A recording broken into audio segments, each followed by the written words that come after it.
রাজনৈতিক সরকারের মতো অন্তর্বর্তী সরকারের বাজেটেও কালো টাকা সাদা করার সুযোগ রাখার সমালোচনা করেছে গবেষণা প্রতিষ্ঠান সিপিডি। এ পদক্ষেপকে জুলাই আন্দোলনের চেতনার পরিপন্থী বলে উল্লেখ করেছেন সংস্থার নির্বাহী পরিচালক ফাহমিদা খাতুন।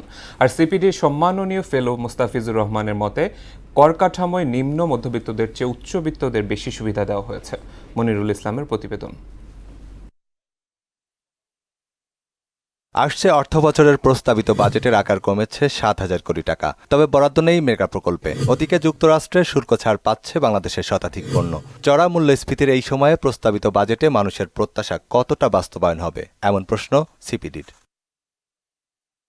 সিপিডি এই আলোকে যে সমস্ত বাজেট প্রস্তাবনাগুলি উপস্থাপন করা হয়েছে সেগুলির বিশ্লেষণ তুলে ধরছে।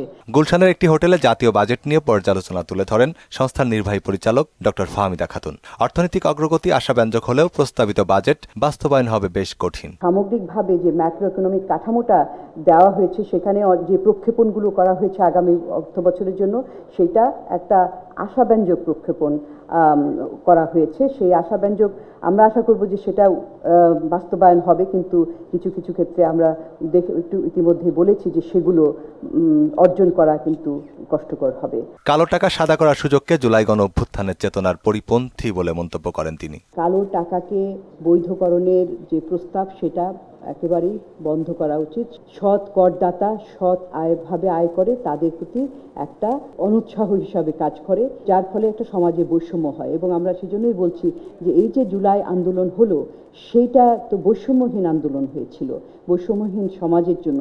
এবং ইনফ্যাক্ট এই যে বাজেটের প্রত্যয়টাও কিন্তু বলা হচ্ছে যে বৈষম্যহীন সমাজ প্রতিষ্ঠা করার, সেটার সাথে চরমভাবে সাংঘর্ষিক।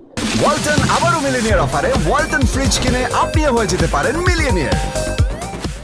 সিপিডির সম্মাননীয় ফেলো মোস্তাফিজুর রহমান কর কাঠামো নিয়ে অসন্তোষ জানিয়ে বলেন, এতে উচ্চবিত্তদের জন্য বেশি সুবিধা রাখা হয়েছে। স্বাস্থ্য, শিক্ষার, কৃষিতে বরাদ্দ কমানোর সমালোচনাও করেন তিনি। আমি যদি এই বছর 6.5% নামিয়ে নিয়ে আসা হবে ডাবল ডিজিটের কাছাকাছি থেকে, সেটাকে যদি বাস্তবতার সাথে সেটা মিলে না, যদি সেটা ধরেও নেই, তো তাহলে সেই তুলনায় যদি 3,50,000 টাকা থেকে যদি মাত্র 25,000 টাকা সেটা যদি বাড়ে 7%-এর মতো, আর মূল্যস্ফীতি যদি বাড়ে হলো ওই সময়টাতে 27-28%, তো তাহলে তো ক্রয় ক্ষমতার নিরিখে এটা খুবই কম। সার্বিক দিক বিবেচনায় এবারের বাজেট অনুমানে সামঞ্জস্যপূর্ণ মনে হলেও প্রত্যাশা পূরণের মানদণ্ডে ঘাটতি থেকেই যাচ্ছে বলে মনে করে সিপিডি। অনুমানের সাথে সামঞ্জস্যপূর্ণ, কিন্তু প্রত্যাশার সাথে কিছুটা হতাশাজনকও বটে।